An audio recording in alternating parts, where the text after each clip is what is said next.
Bom dia a todos, a paz do Senhor Jesus, amém. É uma alegria, uma satisfação estarmos aqui nesta manhã, justamente nesse dia festivo, celebrando mais um ano de vida que Deus deu ao querido pastor Clementino. Agradecemos a Deus pela vida dele, pela vida do pastor Léo, pela vida do pastor Marcos, os demais pastores, obreiros, queridos irmãos e irmãs aqui da casa, aqueles que estão aqui como visitantes. É uma alegria muito grande estarmos aqui nesse momento a fim de expressarmos a nossa gratidão a Deus e também a fim de que possamos oferecer o culto que é devido ao seu santo, eterno, sublime, exaltado e glorioso nome. Amém? Eu quero convidá-lo, por favor, para abrir a sua Bíblia no livro de Josué. O pastor Léo, que nos antecedeu, leu uma porção muito importante do Antigo Testamento, que é o texto de Daniel no capítulo 9, como evidentemente é importante toda a palavra de Deus, mas eu fui convidado para falar aos irmãos nesta manhã sobre o tema Desafios da liderança cristã no século 21. Desafios da liderança cristã no século 21, e para tal eu gostaria de me basear, evidentemente não nos meus pensamentos, mas naqueles de Deus, expressos na sua gloriosa, inerrante, infalível, abençoadora e transformadora palavra. Aleluia. Diz assim a palavra do Senhor em Josué no capítulo 1, vamos ler apenas até o versículo 9, capítulo 1, versículos 1 a 9, diz assim o texto bíblico: Sucedeu depois da morte de Moisés, servo do Senhor, que este falou a Josué, filho de Num, servo de Moisés, dizendo: Moisés, meu servo, está morto. Dispõe-te agora, passa este Jordão, tu e todo este povo, à terra que eu dou aos filhos de Israel. Todo lugar que pisar a planta do vosso pé, eu vos tenho dado, como eu prometi a Moisés. Desde o deserto e o Líbano até ao grande rio, rio Eufrates, toda a terra dos heteus e até ao mar grande, para o poente do sol será o vosso limite. Ninguém poderá te resistir todos os dias da tua vida. Como fui com Moisés, assim serei contigo. Não te deixarei nem te desampararei. Sê forte e corajoso, porque tu farás este povo herdar a terra que, sob juramento, eu prometi dar a seus pais. Tão somente ser forte e muito corajoso para teres o cuidado de fazer segundo toda a lei que meu servo Moisés te ordenou. Dela não te desvies nem para a direita nem para a esquerda, para que sejas bem sucedido por onde quer que andares. Não cesses de falar deste livro da lei, antes medita nele dia e noite, para que tenhas cuidado de fazer segundo tudo quanto nele está escrito. Então farás prosperar o teu caminho e serás bem sucedido. Não te mandei eu? Ser forte e corajoso. Não temas nem te espantes, porque o Senhor teu Deus é contigo por onde quer que andares. Amém? Se vocês me permitem, eu gostaria de fazer mais uma vez uma oração, pedindo ao Senhor que nos oriente, que nos dê graça para compartilharmos esta importante porção da sua palavra, e igualmente para que Ele dê graça a cada um de nós, para que possamos absorvê-la, compreendê-la e sermos por ela impactados, tocados e transformados nesta manhã. Amém? Senhor, eu quero te agradecer por esse texto bíblico que nós acabamos de ler. Quero te agradecer pelo privilégio de estar aqui nesta igreja, nessa reunião importante de líderes, pastores, obreiros, com seus familiares, com as esposas dos pastores, com as pessoas que ora nos visitam. Pai, nós te engrandecemos porque tivemos já a oportunidade de ouvir a sua palavra nesse trecho bendito de Daniel no capítulo 9. Tivemos a oportunidade de cantar, de entoar louvores maravilhosos a Ti. Tivemos a oportunidade de buscar a Sua face, como o fazemos mais uma vez neste momento.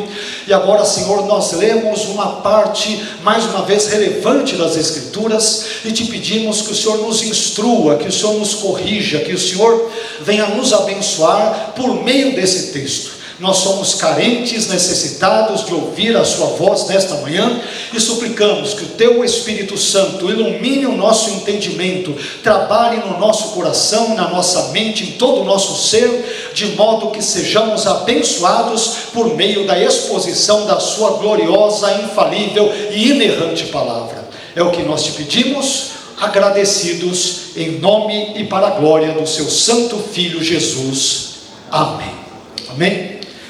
Meus queridos irmãos, o livro de Josué, como nós muito bem sabemos, é o 6º livro da Bíblia e é ao mesmo tempo classificado como o primeiro dos assim chamados 12 livros históricos presentes no Antigo Testamento e que vão, por exemplo, desde Josué até Esther.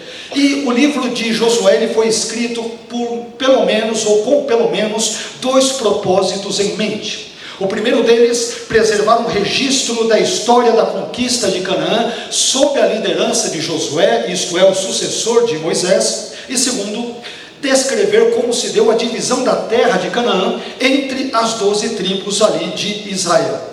E é interessante vermos que dentro desse contexto todo, do comissionamento de Josué como sucessor de Moisés para liderar ali o povo de Israel, as tribos e assim por diante, nesse ínterim nós descobrimos que Josué, ele experimenta uma série de desafios presentes na sua época, e desafios estes que, com a permissão dos senhores, das senhoras, dos irmãos e das irmãs, nós podemos transpor e transferir para a nossa época, e por meio deles podemos aprender algumas verdades sobre alguns desafios que a liderança cristã enfrenta no século 21, e é sobre isso que pretendemos falar, iremos falar na manhã de hoje.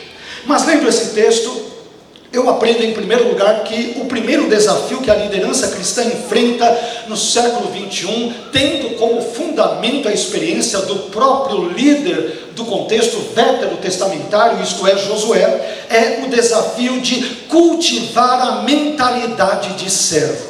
A mentalidade de servo. Observe o que diz Josué no capítulo 1 e versículo também 1. Sucedeu depois da morte de Moisés, servo do Senhor, que este falou a Josué, filho de Num, servo de Moisés, dizendo. Observe que esse versículo enfatiza a importância do servir, a importância do serviço, tanto de uma perspectiva vertical, isto é, do serviço do homem prestado para com Deus, bem como a perspectiva horizontal, isto é, o serviço do homem prestado ao seu semelhante. De uma perspectiva vertical, observe que Moisés é chamado ali de servo do Senhor. E já de uma perspectiva horizontal, Josué é chamado de Josué, servo de Moisés. Meus irmãos, se há algo que muitas vezes tem falhado em determinados contextos na vida de muitos líderes, e obviamente sem cometermos aqui generalizações, é essa mentalidade de servos, de servas, de servidores do reino de Deus. Vivemos num contexto onde muitos líderes de muitas denominações, eles querem ser vistos como reis, como senhores, como donos, como se fossem, por exemplo, proprietários da igreja, mas o dono da igreja é um só, que é o Senhor Jesus Cristo de Nazaré.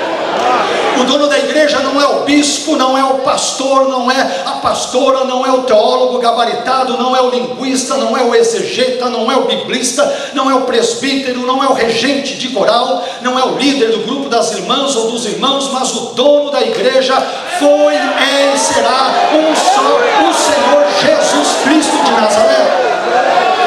E a Jesus quem chama a sua igreja de minha igreja, ela é dele. E se a igreja é dele e nós somos partes constituintes ou integrantes desta igreja, é importante que nós tenhamos essa mentalidade de servos. Nós não somos senhores da igreja, nós não somos senhores de nada, nem da nossa própria vida, nós somos servos. Deus é o Senhor, o Criador soberano, sustentador de todas as coisas, incluindo a minha vida, a sua vida, o meu ministério, o seu ministério, a minha família, a sua família, e assim sucessivamente. Essa mentalidade de servo, ela é muito importante, porque nós cristãos fomos salvos por Deus para servir e não para sermos servidos. E esse modelo de serviço nós encontramos de forma paradigmática, de forma exemplar, na vida e obras do Senhor Jesus Cristo de Nazaré. Acompanhe comigo alguns brevíssimos exemplos. Por exemplo, em Mateus, no capítulo 20, versículo 28, e no texto paralelo de Marcos 10, 45, é interessante ali que Jesus menciona o motivo da sua encarnação. Qual é o propósito, qual é a finalidade, qual é o objetivo dele ter se encarnado. E pasme naquilo que eu vou te dizer, e que na verdade não sou eu, mas é a Bíblia. O motivo da encarnação foi o serviço. Meu Deus. Ou seja, Jesus se encarnou para servir, com o propósito de servir, com o objetivo de servir, com a finalidade de servir. Aliás, Jesus, ele disse a respeito de si mesmo que o Filho do Homem não veio para ser servido, mas para servir e para dar a sua vida em resgate de muitos. E esse mesmo tema, observe, ele é destacado, ele é reverberado, ele é repercutido em Filipenses no capítulo 2 e versículo 7. Texto este em que Paulo diz que Jesus a si mesmo se esvaziou, assumindo a forma de servo, tornando-se em semelhança de homens.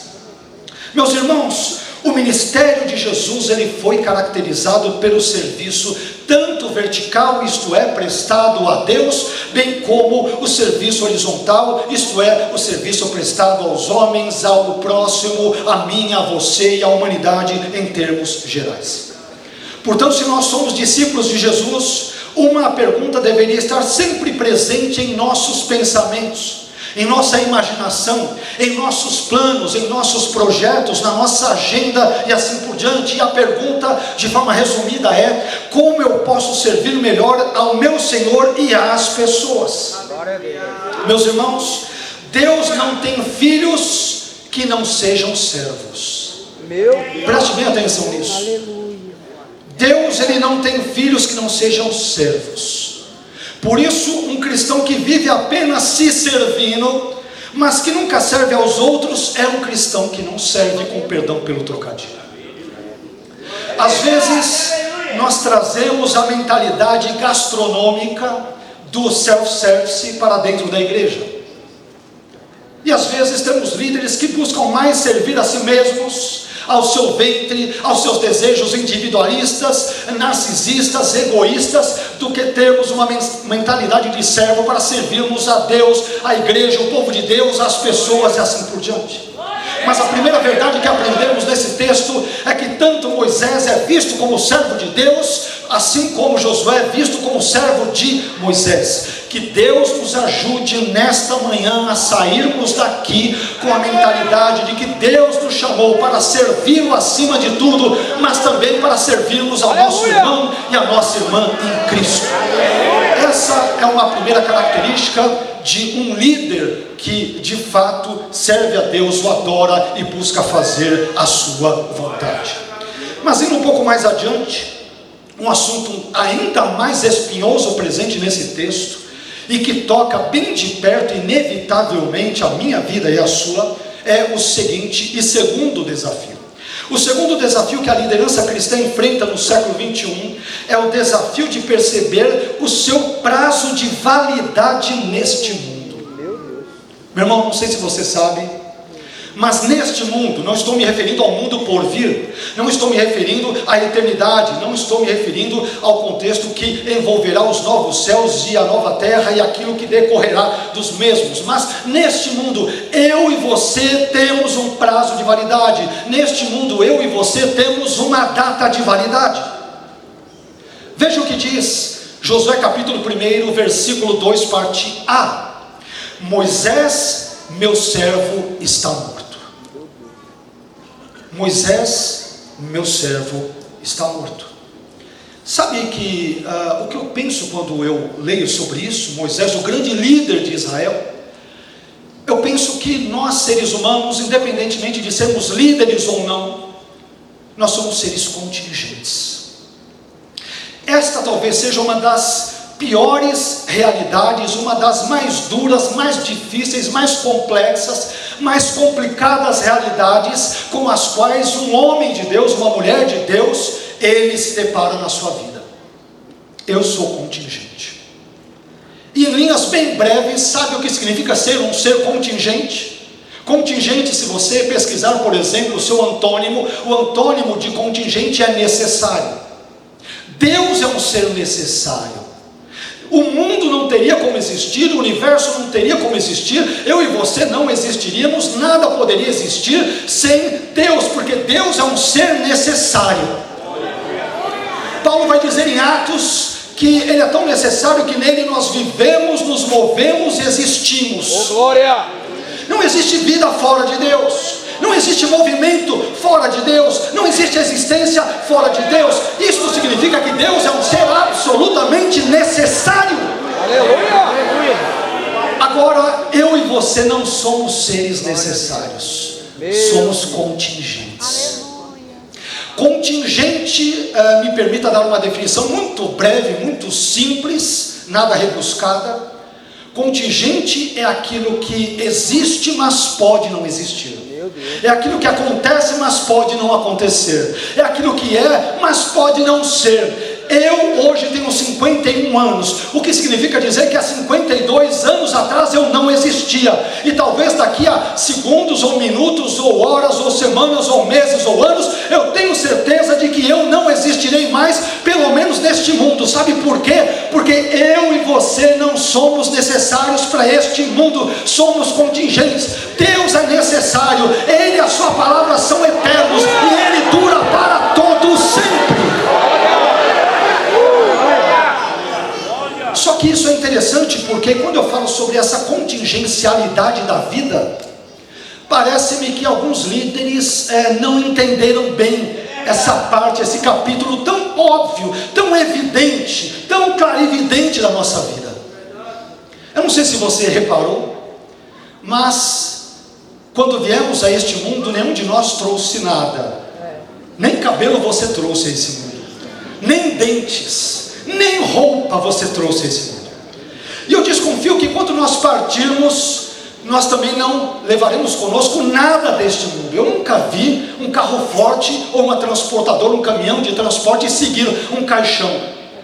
Eu nunca vi. Nós não levamos absolutamente nada. Mas sabe o que é curioso? É que no meio disso tudo, em que eu não trouxe nada e não levarei nada, nós normalmente costumamos brigar por aquilo que nós nem trouxemos e por aquilo que nós nem levaremos desse mundo. Não é? Aleluia! Glória a Deus!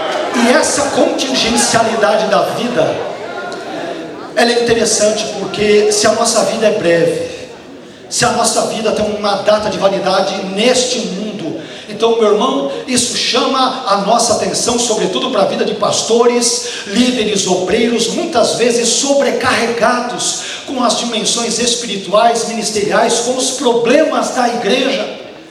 Eu conversava agora há pouco com um dos queridos pastores sobre a imperfeição da igreja. Se existe um negócio imperfeito neste mundo, obviamente não porque Deus o criou assim, mas em razão da queda, é a igreja.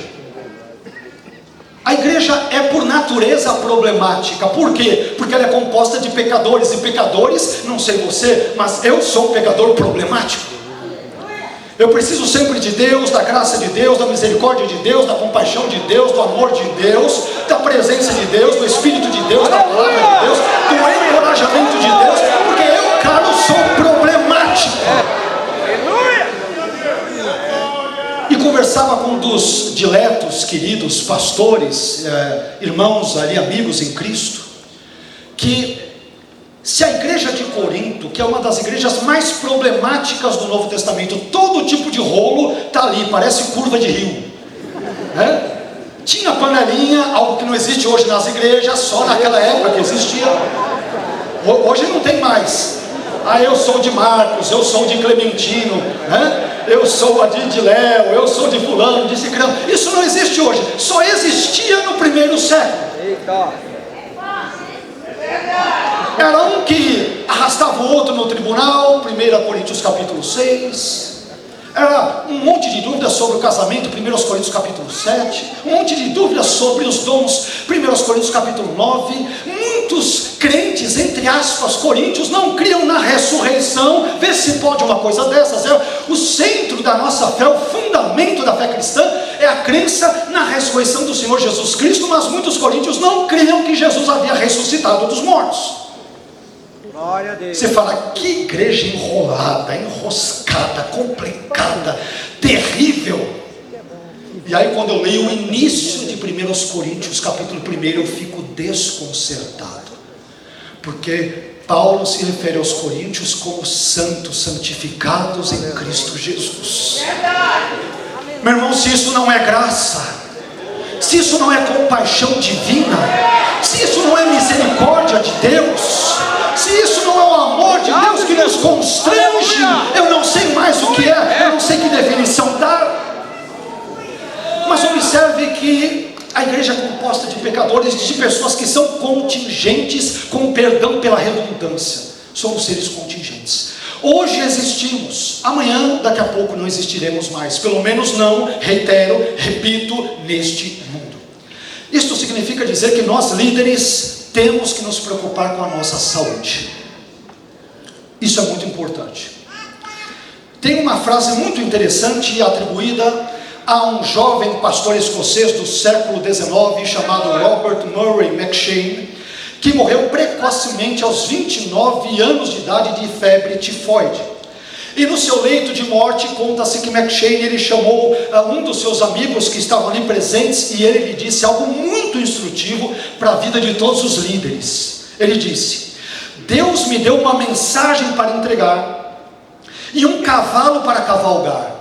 Infelizmente, matei o cavalo e agora não tenho como entregar a mensagem. O cavalo que McCheyne matou era uma referência à sua própria vida que estava indo embora naquele momento. E sabe o que essa fala tem a ver comigo ou com você, com o texto de Josué e com a liderança? Ela me lembra daquele texto de Timóteo, de 1 Timóteo 4,16, quando o apóstolo Paulo diz para Timóteo: tem cuidado de ti mesmo e da doutrina. Às vezes nós líderes cuidamos muito da doutrina, isso é importante. Nos preocupamos, como o pastor Léo deixou muito claro na sua leitura, e esta igreja tem deixado muito claro, pelo menos todas as vezes que eu tenho vindo aqui, na minha terceira vez, não sei se eles têm juízo para me convidar aqui, para estar aqui mais uma vez, mas tem ficado muito claro que a Bíblia, a doutrina é importante para essa igreja, e glórias a Deus por isso. Mas o conselho de Paulo é: tem cuidado primeiro de ti mesmo e depois da doutrina. Porque se eu ficar doente, como que eu vou pregar? Se eu ficar enfermo, como que eu visitarei as pessoas? Se ficar acamado, como que irei às ruas, irei para os lugares e pregarei o evangelho portanto, conclamarei as pessoas ao arrependimento? Então, meu irmão, a sua vida é importante. Cuide-se. Não permita que os problemas da igreja te deixem doentes. Não os guarde para você mesmo, compartilhe-os com os pastores, com os seus líderes, com as pessoas de confiança. Busque dividir a carga. Afinal de contas, se o peso que você leva é 100 quilos, se você compartilha com outro, pelo menos ele diminui. Mas tenha cuidado da sua própria vida antes de cuidar da doutrina, porque se você não estiver vivo, que doutrina haverá para ser pregada? Cuide da sua vida, meu irmão. Por que devemos cuidar? Porque somos seres contingentes, que temos prazo de validade neste mundo. Mas assim que os nossos olhos se fecharem neste mundo, nós os abriremos em uma nova realidade, e ali nós estaremos adorando ao Deus Pai, Filho e Espírito Santo. Estaremos adorando ao Cordeiro pelos séculos dos séculos, por toda a eternidade, para a glória de Deus. Amém. Mas isso nos leva a um terceiro desafio importante, que é o seguinte: o terceiro desafio que a liderança cristã enfrenta no século 21, a partir dos textos lidos de Josué, capítulo 1, versículos 1 a 9, é o desafio de atribuir a Deus a origem das bênçãos.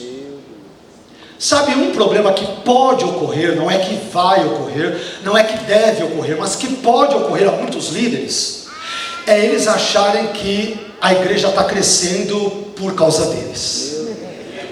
Sabe por que a igreja cresce? Porque eu canto muito bem, porque eu prego muito bem, porque eu ensino na IBD como ninguém, porque eu evangelizo como ninguém, porque eu visito os hospitais, os órfãos e as viúvas como ninguém, porque eu não medo esforços para fazer a obra de Deus. Então é por minha causa que a obra está crescendo. Não, meu irmão, menos. A obra é de Deus, o Senhor da obra é Deus, Ele cuida da obra dele, Ele não precisa de mim e de você. Se nós dissermos não a Ele, Ele levanta outro, Ele levanta a jumenta, Ele levanta o peixe, Ele levanta o que Ele quiser para realizar a sua obra. A obra é dele. Nós somos simples mordomos, simples administradores. Nós apenas plantamos e regamos. Quem dá o crescimento é Deus, quem salva é Deus, quem liberta é Deus, quem restaura casais é Deus, quem abençoa as famílias é Deus, quem leva para morar com Ele mesmo na eternidade é o próprio Deus. Mas leia comigo, por favor, Josué capítulo 1, versículos 2 a 4. Que coisa interessantíssima temos aqui. Moisés, meu servo, está morto. Deus falando com Josué. Dispõe-te agora, passa este Jordão, tu e todo este povo, a terra que eu dou aos filhos de Israel. Deus está dizendo: vocês vão lutar contra Ai, contra Jericó, contra todos os lugares, vai aparecer ali os gibeonitas, vai ter um rolo só, mas eu estou dando para vocês a terra. Não é a sua perícia bélica, não é o seu arco e a sua flecha, não são os seus cavalos, os seus escudos, não é a sua estratégia militar. Eu, Deus, estou dando a terra para vocês. Preste bem atenção nisso, e Deus vai enfatizar isso de novo.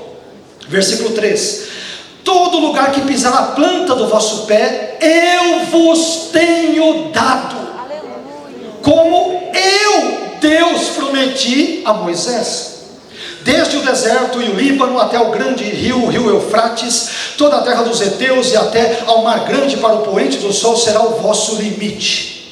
Meus irmãos, uma das tentações que podem cercar a vida, como eu disse agora há pouco, de todo e qualquer líder cristão, é a tentação de achar que as conquistas ministeriais, por exemplo, são frutos do próprio esforço, do próprio trabalho, do próprio labor, da própria capacidade, do próprio mérito do ministro, do líder cristão, e não de Deus, da sua graça e do agir glorioso do seu Espírito Santo.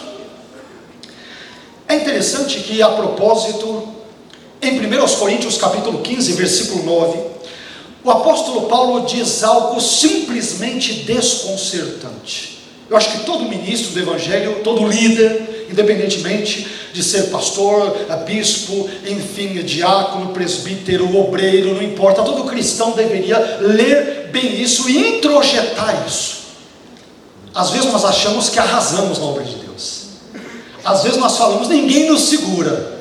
E aí olha o que Paulo vai dizer. 1 Coríntios 15, 9. Mas pela graça de Deus, sou o que sou. E a sua graça para comigo não foi vã. Antes trabalhei muito mais do que todos eles, ou seja, do que todos os outros apóstolos. Eu fiz mais do que todos eles. E ele conclui dizendo: todavia não eu, mas a graça de Deus que está comigo. Aleluia! Ele diz: eu fiz tudo, mas na verdade não fui eu, foi Deus quem fez através de mim. Meu irmão, a glória nunca é do instrumento, a glória é sempre do instrumentador. Aleluia! Eu nunca vi alguém que passou por uma cirurgia, por exemplo, chegar depois ali no hospital onde foi operada e perguntar: eu quero saber qual foi o bisturi que me cortou. Eu quero saber qual foi o aparelho de tomografia que tirou todas aquelas fotos, aquelas imagens. Eu quero saber qual que é o aparelho de ressonância. Eu quero saber qual que é o estetoscópio que mediu ali os meus batimentos cardíacos. Eu nunca vi. As pessoas querem saber quem agiu por meio dos instrumentos. Eu quero saber quem foi o médico, quem foi a equipe, quem foi as pessoas. A glória nunca é do instrumento, sempre é do instrumentador. Aleluia! A glória sempre é de Deus. É Deus quem opera, é Deus quem salva, é Deus quem liberta, é Deus quem batiza, é Deus quem cura, é Deus quem transforma. Não é o pregador,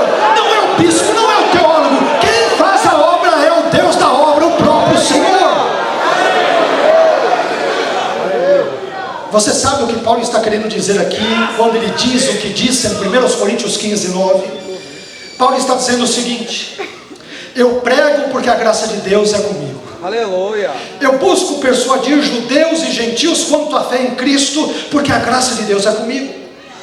Eu realizo as minhas viagens missionárias porque a graça de Deus é comigo.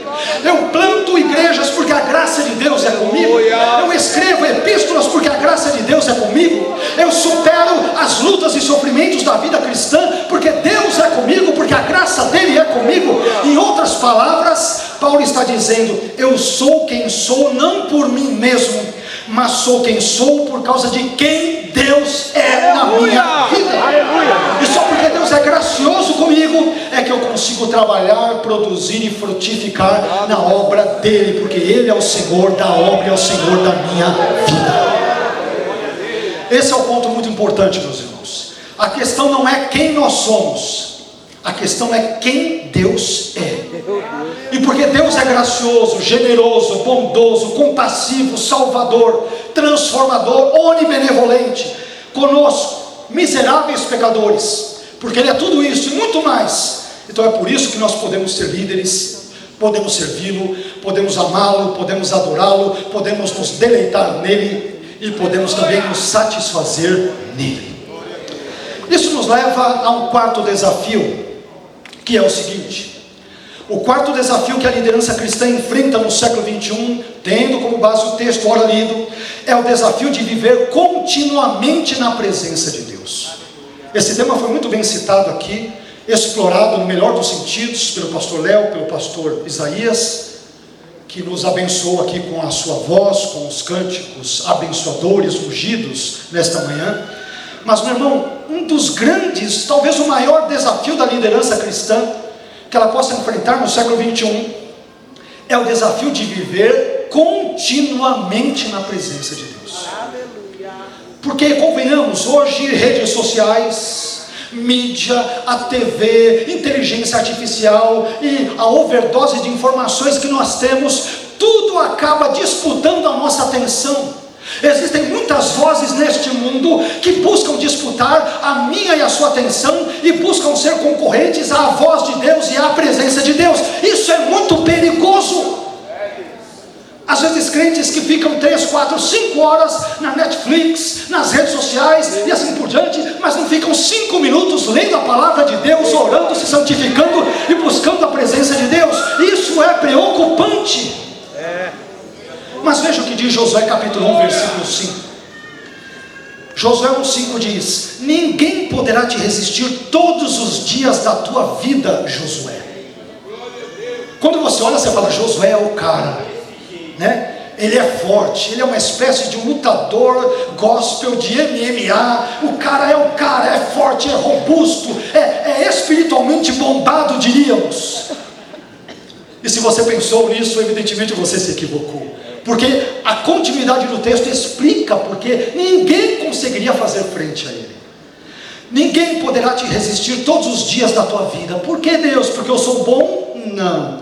Porque, Josué, como fui com Moisés, assim serei contigo. Não te deixarei, nem te desampararei. Deus está falando para Josué: Josué, é a minha presença na sua vida que vai fazer a diferença. Em Ai, em Jericó, com os gibeonitas, na distribuição das 12 tribos, da terra ali, assim por diante, o que vai fazer diferença, Josué, é a minha presença te acompanhando em cada momento da sua vida. E quando eu falo sobre a presença de Deus, meus irmãos, um texto que vem à minha mente, um texto muito querido, muito conhecido, muito amado pelos cristãos, é o Salmo 91. Mas aqui, obviamente, nós queremos destacar apenas o versículo 1, uma parte, na verdade, do versículo 1. O Salmo 91, ele diz: aquele que habita no esconderijo do Altíssimo, à sombra do Onipotente descansará. Uma das coisas curiosas deste versículo é que o verbo habitar em português, no texto da língua original em hebraico, ele aparece no particípio. E os estudantes, estudiosos de hebraico, sabem, de hebraico bíblico, que o particípio é aquela forma verbal que normalmente indica uma ação contínua, uma ação em progresso, uma ação habitual, uma ação que ela se repete. Isso significa dizer que o salmista, ao usar o verbo habitar na forma do particípio no Salmo 91:1, ele não está se referindo a alguém que de vez em quando, esporadicamente, eventualmente, quando estiver de férias, ou ocasionalmente, essa pessoa vai para o esconderijo do Altíssimo. Eu não tenho o que fazer em casa, hoje eu vou para o esconderijo do Altíssimo. Aleluia. A vida está um tanto quanto, complicada, hoje eu vou para o esconderijo do Altíssimo. Nada disso. O Salmo 91:1 está se referindo a uma pessoa que mora, que reside, que habita, que vive continuamente no esconderijo do Altíssimo. Para ela, a presença de Deus não é uma coisa que você procura de vez em nunca. Quando eu estou doente, eu vou para o esconderijo do Altíssimo. Quando eu tenho um problema, eu vou para o esconderijo do Altíssimo. Quando eu vejo que meu filho entrou nas drogas, eu vou para o esconderijo do Altíssimo. Não, independentemente se as coisas estão boas ou ruins, eu vou morar na presença de Deus. Eu vou habitar com o Deus glorioso deste salmo. Meus irmãos, isso é muito importante. Quando eu olho para José, a história de José, eu creio que os cristãos hão de concordar, é uma das histórias mais lindas, mais belas, mais emocionantes, mais tocantes, mais revigorantes, mais abençoadoras, mais transformadoras da Bíblia.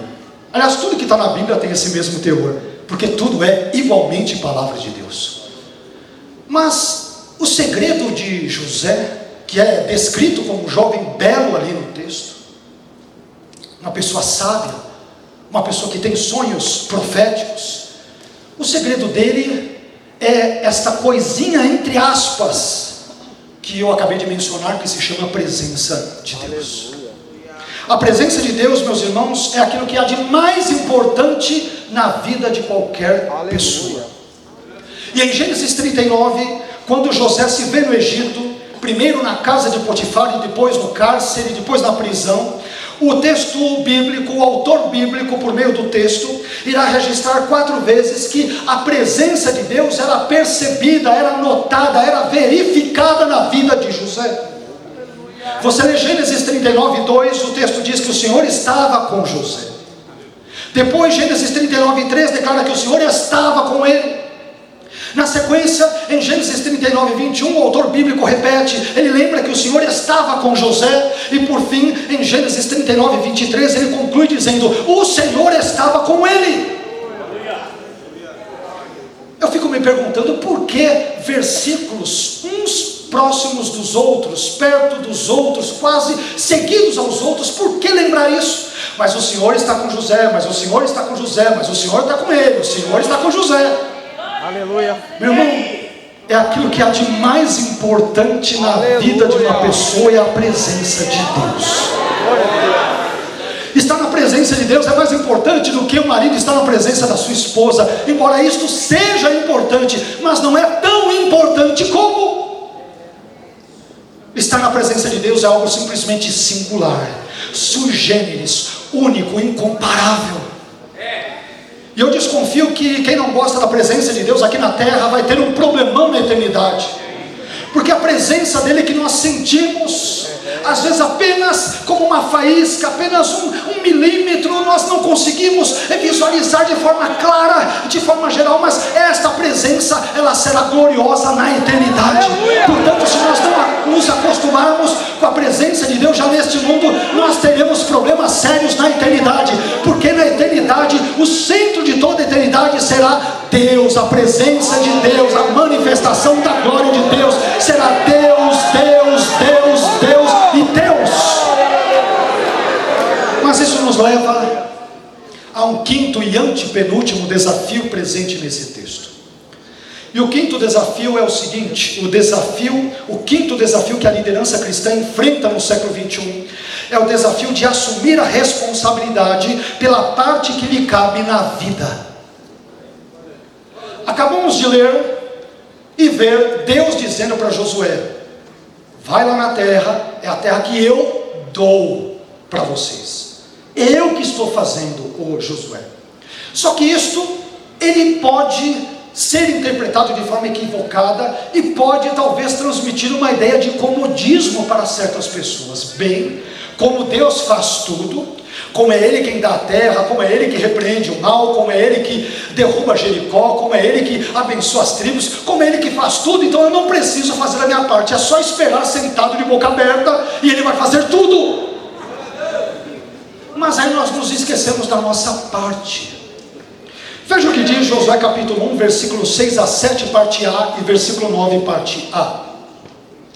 Sê forte e corajoso, porque tu farás este povo herdar a terra.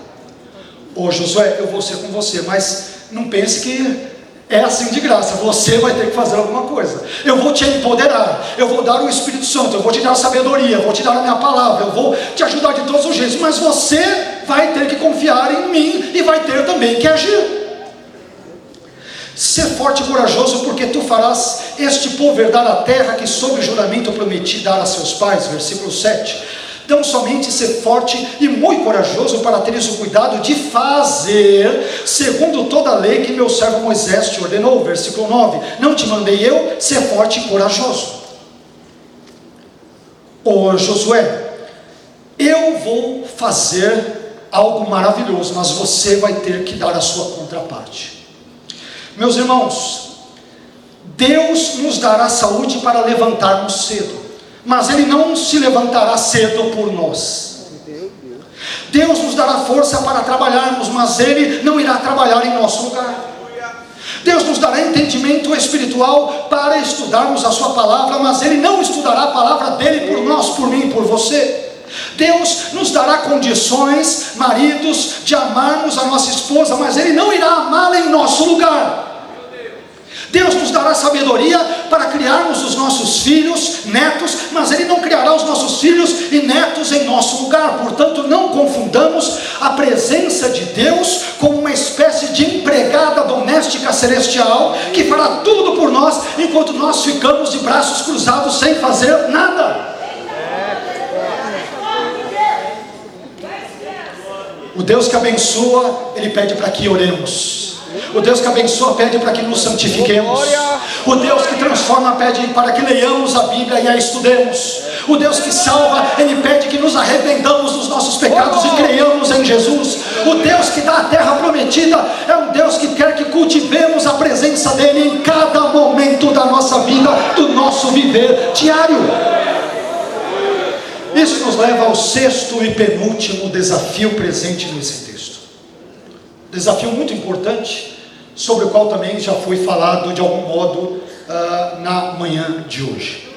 O sexto desafio que a liderança cristã enfrenta no século 21, a exemplo dos desafios enfrentados por Josué no passado, é o desafio quádruplo de, primeiro, pregar a palavra de Deus; segundo, meditar nela; terceiro, praticá-la; e quarto, considerá-la integralmente, isto é, totalmente, a fim de que a bênção de Deus venha. Às vezes queremos que Deus nos abençoe, mas não temos um compromisso mínimo com a palavra de Deus. E veja o que Deus diz para Josué em Josué 1:8, um texto muito conhecido, muito querido dos cristãos. Não cesses de falar deste livro da lei. Antes, medita nele dia e noite, para que tenhas cuidado de fazer segundo tudo quanto nele está escrito. E o que acontece quando eu faço isso? Então farás prosperar o teu caminho e serás bem-sucedido. Perceba aqui, meu irmão, 4 desafios importantes que são dados a Josué, que também são relevantes para todo líder cristão. Primeiro, o desafio de pregar a palavra de Deus, como diz o início de Josué 1:8, não cesses de falar deste livro da lei. Meu irmão, quando nós líderes subimos ao púlpito, Deus não nos chamou para ficarmos contando histórias da carochinha, para ficarmos testemunhando Ele e outras situações, causos nossos, algumas coisas meio esquisitas, sem pé nem cabeça, ou alguns testemunhos, como dizem muitos. Deus chamou líderes não para falar da sua própria vida, da vida dos líderes, mas para falar sobre Deus, o agir de Deus, o poder de Deus, as obras de Deus e o Deus das obras. Você sabe o que acontece com Jonas? Jonas é o pregador talvez mais mal-humorado de toda a Bíblia. Eu nunca vi isso, alguém que prega com raiva e ódio diante do seu público. Algo que nenhum pregador, nenhum pastor deve adotar na sua vida. Ele quer mais que os ninivitas se explodam, morram. Mas, apesar do seu servo, apesar do seu pregador, Jonas, Deus abençoa todos os ninivitas. Sabe por quê? Jonas capítulo 3. Porque Jonas pregou o que Deus ordenou que ele pregasse. Na primeira vez Jonas foge. Na segunda, Deus, que é gracioso, que é misericordioso, deu uma segunda chance para Jonas. Desta vez de ir para Nínive e fazer a coisa certa. O Deus de Jonas, o Deus da Bíblia, o Deus da igreja, é o Deus das segundas chances. Deus chega para Jonas, capítulo 3, no início. Jonas, levanta-te e vai contra Nínive. E pregue contra ela a palavra que eu te disse. Não é para você falar, mas eu vou contar a história quando eu morava lá em Jope. A história que eu tinha, eu andava em cima do camelo. Um tinha uma corcova, o outro tinha duas. E não sei mais o que. A tua história não importa. No culto nós queremos ouvir Deus falando. É a palavra de Deus, não é a palavra do homem. Não, mas aconteceu uns causos comigo e não sei mais o que. Meu irmão, eu não sou contra testemunho, tá? O testemunho, quando ele ilustra um ponto da pregação, é maravilhoso. Eu não estou falando contra isso para não ser eventualmente mal compreendido. Não sou contra testemunharmos. A igreja deve abrir a boca e testemunhar. O problema é quando o pregador, o ministro, o líder sobe à tribuna e fica falando daquilo que ele fez. Não, mas eu fiz isso, eu fiz aquilo, eu fiz aquele outro, e aconteceu aquilo comigo. Mas e Deus fez o que na sua vida? Eu quero saber do que Deus fez. Eu quero saber da obra de Deus. Eu quero ouvir a palavra de Deus. Eu não quero a história da carochinha. Eu quero a palavra de Deus. Não cesse, Josué, de falar deste livro da lei. Você vai entrar por Jericó, você vai entrar por Ai, vai falando a minha palavra, porque é a palavra de Deus que transforma, que liberta, que cura, que salva, que restaura. Não conte a sua história, conte a minha palavra. Segundo, o desafio de meditar na palavra de Deus. Como que eu vou pregar sobre algo que eu desconheço e sobre o qual eu não meditei? O texto continua dizendo: antes medita nele, isto é, no livro da lei, durante quanto tempo, Senhor? Dia e noite. Por quê? Esse texto é especialmente importante para os nossos dias, porque, mais uma vez, existem as mídias sociais e a internet e tudo que buscam roubar o nosso tempo e a nossa atenção. E porque Deus ordena a Josué, e isso se repete no Salmo de número 1, que meditemos na sua palavra dia e noite.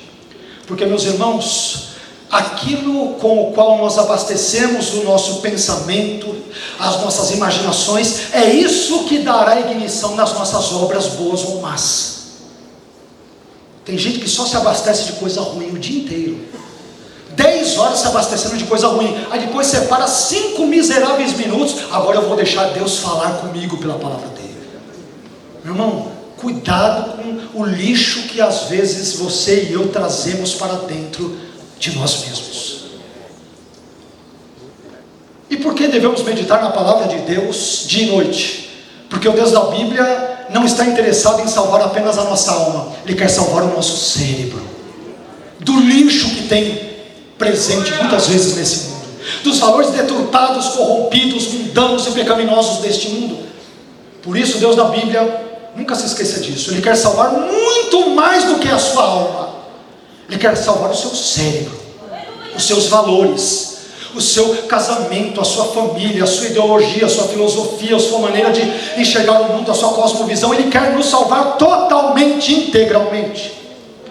Mas em terceiro lugar, o desafio de praticar a palavra de Deus também está presente no texto, para que tenhas o cuidado de fazer.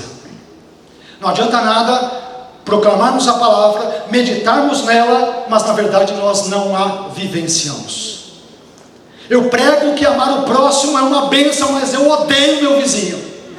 Eu prego que perdoar é uma bênção, mas eu digo perdoo, mas não esqueço, e eu trago aquele ranço e aquela raiz de amargura, e aquilo vai comigo para a sepultura. Meu irmão, não adianta pregar sobre o perdão se você não perdoar. Não adianta pregar sobre o casamento se você não é um bom marido para sua esposa. Não adianta pregar sobre a necessidade de congregarmos se você quase não vem aos cultos. Não adianta. A pregação é uma coisa, a vida é outra. A vida desmente tudo que você prega. Quarto, o desafio de considerar toda a palavra de Deus. Aleluia. O texto diz: segundo tudo quanto nele está escrito. Não é para pegarmos apenas uma parte da Bíblia e o resto nós esquecermos. Olha, pastor, eu amo Mateus, Marcos, Lucas, tal. Filemão eu não gosto muito, mas quem te autorizou a não gostar de Filemão? Eu amo Gênesis, Êxodo, Daniel, que o pastor Léo, ele leu agora há pouco, que bênção. Mas Levítico eu não sou muito fã. Levítico é fundamental para mim e para a sua fé. É em Levítico que eu aprendo sobre os sacrifícios, e isto vai apontar para o sacrifício mais perfeito de todos, que foi o do Cordeiro de Deus, que tira o pecado do mundo. Como que você não gosta de Levítico? Deus diz para Josué: tome cuidado para fazer tudo o que está escrito no livro. Às vezes tem crente que gosta muito de congressos onde fala de avivamento, fala de cura, de batismo no Espírito Santo, de vitória financeira, não perde um culto. Quando o assunto é o cuidado dos órfãos e das viúvas, irmão, por que você não vem faz um mês na igreja? Pastor, falar de órfãos e viúvas é bíblico. Se você gosta ou não, o problema é seu. Está na Bíblia. Cuidar de órfãos e viúvas, de pobres, pessoas necessitadas, exercer a compaixão, Deus nos chamou para isso também. Não é para escolher só aquelas coisas que a gente gosta, não é? Isso nos leva, e agora estou caminhando para o final, para o sétimo e último desafio. O sétimo desafio e último presente nesse texto, que a liderança cristã enfrenta no século 21, é o desafio de não viver uma vida caracterizada pela ansiedade. Irmãos, se há um mal que tem acometido muitos líderes, sobretudo cristãos, não só no Brasil, mas no mundo, é esse negocinho que se chama ansiedade. Ansiedade. Deus, que conhece os corações, sabia que Josué, ao ter a difícil incumbência de substituir ninguém mais, ninguém menos do que Moisés, o grande líder de Israel, Deus dá algumas palavrinhas bem caprichadas para Josué. Deus sempre capricha, aliás. Veja o que diz Josué 1:9, parte B. Não temas nem te espantes, porque o Senhor teu Deus é contigo por onde quer que andares. Não tenha medo, não fique espantado, não fique, em outras palavras, preocupado, ansioso, Josué, com aquilo que vai acontecer. Por que não, Senhor? Porque eu sou com você. Eu sou o Deus da sua vida, não se preocupe. Irmãos, alguém já disse com muita propriedade que a depressão é o excesso ou exagero do passado, o estresse é o excesso ou exagero do presente, enquanto que a ansiedade é o excesso ou exagero do futuro. O sujeito está hoje vivendo aqui dia 16 de fevereiro de 2025, mas a cabeça já está em outubro de 2030. Meu irmão, você nem sabe se vai sair o culto desse culto aqui, se vai sair vivo daqui. Viva cada dia de uma vez. Mas pastor, o senhor não sabe que amanhã, segunda-feira, parece que o demônio ele é liberto das portas do inferno e os boletos não param de chegar. E quanto mais eu repreendo, parece que os boletos são legião, eles se multiplicam. Meu irmão, confie em Deus. Quando eu digo confiar, não é confiar de braços cruzados. Confie fazendo a sua parte. Deus não abençoa preguiçoso. Faça a sua parte, acorde cedo, trabalha, seja um trabalhador honesto, um empregador honesto, um patrão honesto. Deus vai abençoar a sua empresa, Ele vai abençoar a sua vida, Ele vai abençoar o seu ministério. Não seja preguiçoso.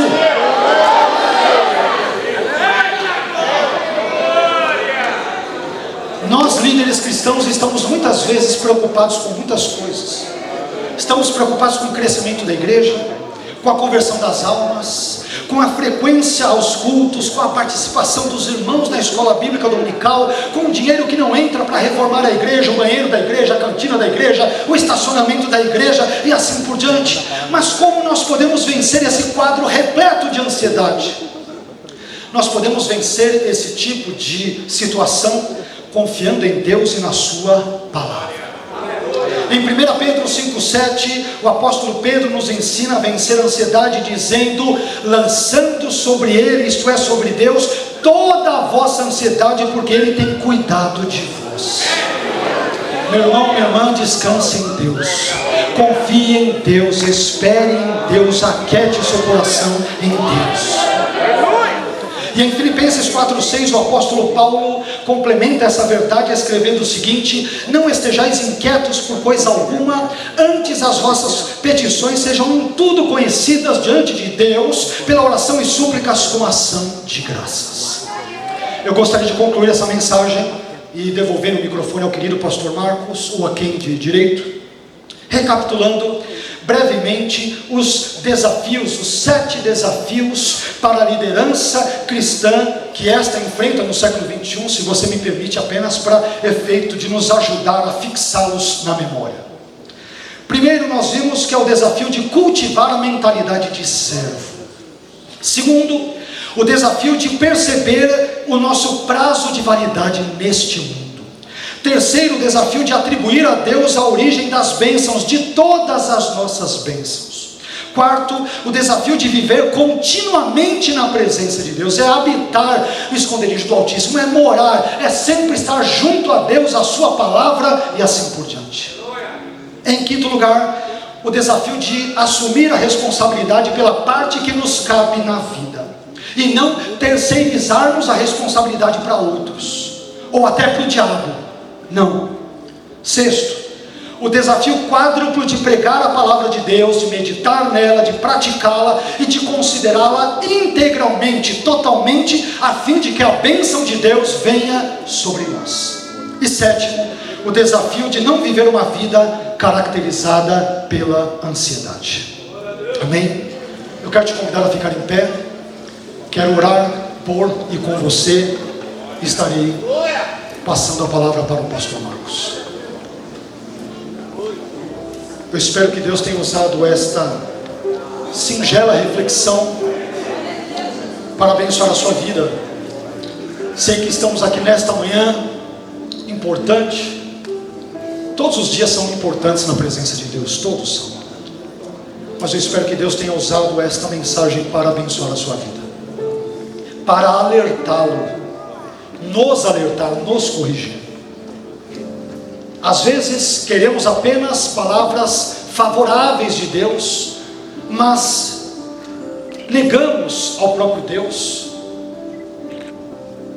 a autoridade e os direitos que Ele tem de nos corrigir quando, como e onde Ele quiser. É assim mesmo que um pai faz com o seu filho, ele o corrige, porque ele o ama. Amém? Eu só posso desejar que Deus abençoe profundamente a sua vida, casamento, família, ministério, estudos, trabalhos, agenda, aspirações, sonhos, planos. Que Deus abençoe rica e abundantemente a vida de cada um dos irmãos e irmãs presentes aqui nesta manhã. Vamos orar. Pai, eu quero te agradecer por tudo aquilo que o Senhor falou ao nosso coração, à nossa mente, ao nosso intelecto nesta manhã. Obrigado porque, entre tantas outras coisas, aprendemos que devemos ter uma mentalidade de servo. Não somos donos da sua igreja, da sua obra, nós somos simples servos, simples empregados, simples serviçais do seu reino para a sua glória e para o seu louvor.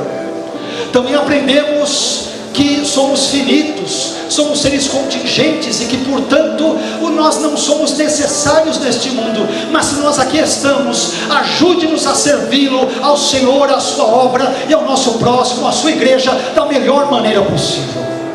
Perdoe os nossos pecados, Senhor, por todas as vezes em que nós muitas vezes negligenciamos o estudo da sua palavra, a pregação da mesma, e muitas vezes acabamos falando ou pregando sobre nós mesmos e negligenciamos os teus feitos, os feitos poderosos que o Senhor tem executado na terra e na nossa vida e nas suas coisas de forma geral. Pai, abençoe a nossa vida. Ajude-nos a meditarmos de dia e de noite na sua palavra, porque acabamos de aprender e de ouvir que o Senhor não quer salvar apenas a nossa alma, mas Tu queres salvar o nosso cérebro, nos dando uma mente santificada, pensamentos santificados, uma imaginação que Te glorifica, que Te engrandece, que Te enaltece e que Te exalta. Trabalhe na vida dos irmãos e irmãs desta igreja. Te agradecemos mais uma vez por podermos celebrar a vida do pastor Clementino, que ora acabou de completar os seus 96 anos, pela vida do pastor Léo, dos demais pastores, líderes, obreiros, suas esposas desta igreja, visitantes. E eu te peço que o Senhor abençoe abundantemente esse ministério, que a sua direção, a direção do teu Espírito, nunca falte aos líderes dessa denominação que tanto tem abençoado esse estado e, por que não dizer, esse país. Te louvamos por tudo e te agradecemos em nome e para a glória do Senhor Jesus. Amém. Que Deus abençoe a todos em nome de Jesus.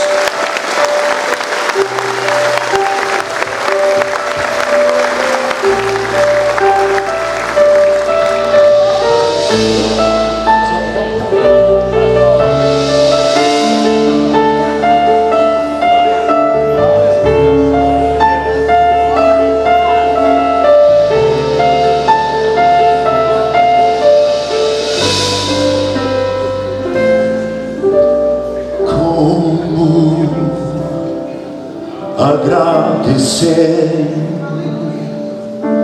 por tudo que fizeste a mim, não merecedor, mas provaste o seu amor sem fim.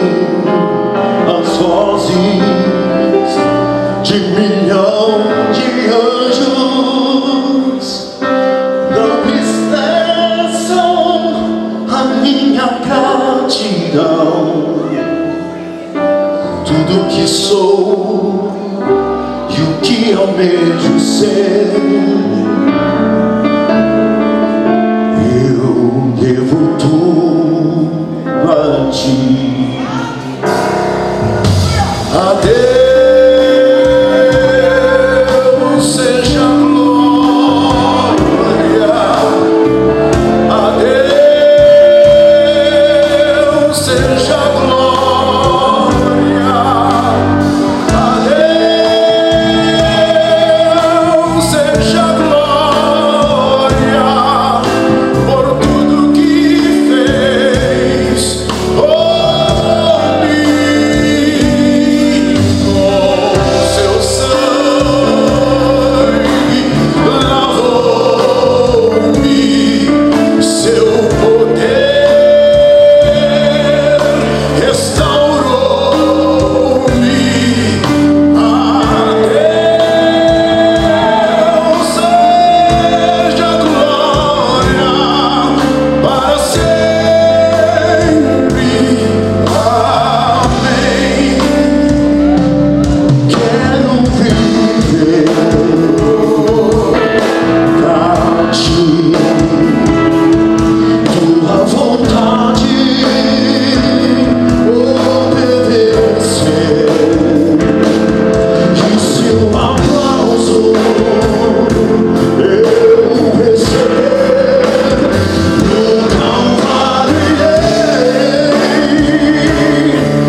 Queridos, o pastor Isaías vai louvar o Senhor mais uma vez. Nós vamos recolher as ofertas, dízimos e ofertas para a casa do Senhor. Contribua, que nós sempre temos alguma necessidade de atender nas reuniões de obreiros. Então, os irmãos, contribua com uma boa oferta nesta manhã. Vamos continuar adorando ao Senhor e contribuir com as nossas ofertas.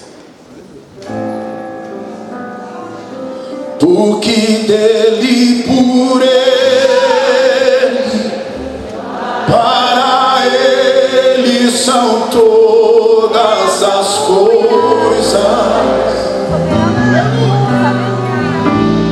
Tu que dele por ele, para ele são todas as coisas. Eu quero ouvir junto comigo, vai. O que dele por ele, para ele são todas as coisas. Mais uma vez, o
podem sentar-se, queridos. Já para acalmar a ansiedade, vai ter bastante troca hoje, hein? Espera até o final que a sua igreja vai ser trocada de gente, hein? Olha lá. O irmão gostou lá atrás. Queridos, o pastor Isaías, quem gosta do pastor Isaías Santiago aqui, ele trouxe uns biscoitinhos amanteigados para vender, a esposa dele é quem faz, então são biscoitos caseiros, estarão à disposição dos irmãos, os irmãos adquirindo, estarão ajudando o ministério do pastor Isaías. Então, no final você passa ali na saída e você vai estar ajudando, adquirindo esses biscoitos que a esposa do pastor Isaías faz com tanto carinho e são muito bons, tá? Que o amor de Deus, o nosso Pai, a graça de nosso Senhor e Salvador Jesus Cristo, a comunhão do Espírito Santo seja conosco hoje e para sempre. Todos digam amém, Jesus. Que Deus nos abençoe e nos leve em paz aos nossos lares.